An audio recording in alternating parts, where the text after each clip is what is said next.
মাত্র 40 দিন আগে 5ই আগস্ট আমরা নতুনভাবে এই দেশের স্বাধীনতা, গণমাধ্যমের স্বাধীনতা সব কিছু আমরা পেয়েছি। আমাদের এখনও মনে আছে আবু সাঈদ, মুগ্ধ সহ প্রায় 1000-এর বেশি মানুষ যেখানে শহীদ হয়েছে। একটা নতুন বাংলাদেশের জন্য যেখানে চেয়েছেন তারা চেয়েছেন এই দেশ, তারা মুখ খুলে কথা বলবে। আমরা সেই কথাগুলো, জনগণের যে কথা, সে কথাই আমরা বলতে চেয়েছি। ইন্ডিপেন্ডেন্ট টেলিভিশন বলতে চেয়েছে আমরা যেখানে দুর্নীতি, যেখানে স্বজনপ্রীতি, সেখানেই ইন্ডিপেন্ডেন্ট টেলিভিশন কাজ করে, কোনো ব্যক্তি, কোনো প্রতিষ্ঠানের বিরুদ্ধে নয়। আমরা সেরকমই একটা প্রতিবেদন করেছিলাম, যে প্রতিবেদনের আমরা আক্ষরিক অর্থে সমস্ত তথ্য প্রমাণ দিয়েছি, আমরা জানিয়েছি, এবং তথ্য প্রমাণের সব ডকুমেন্ট আমাদের আছে।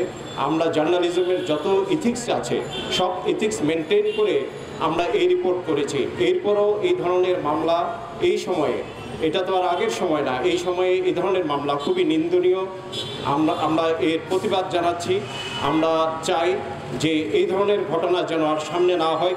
শুধু ইন্ডিপেন্ডেন্ট দেশ টিভি বা কোনো টিভি বা সংবাদপত্র না, কারো বিরুদ্ধে যেন কোনো হয়রানিমূলকভাবে এই ধরনের মামলা না হয়।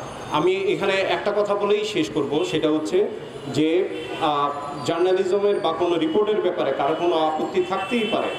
যদি কেউ ভুল রিপোর্ট করে বা কোনো মিথ্যা রিপোর্ট করে, তাহলে একটা সিস্টেম আছে যে আপনি প্রেস কাউন্সিলে যাবেন, ওখানে কমপ্লেন করবেন। সেই কমপ্লেনের প্রক্রিয়া শেষ করার পরও যদি আপনি সন্তুষ্ট না হন, উকিল নোটিশ দিবেন, তারপর মামলা করবেন। কিন্তু এখানে দেখা যাচ্ছে এইসবের কিছুই মানা হয়নি। একটা হয়রানিমূলকভাবে আমাদেরকে মামলা করা হয়েছে, যেটা খুবই নিন্দনীয়। আমরা আশা করি আপনারা এই স্বাধীন সংবাদপত্রের পক্ষেই থাকবেন, যাতে এই দেশে সবাই তার নিজের বক্তব্য পেশ করতে পারে। ধন্যবাদ সবাইকে।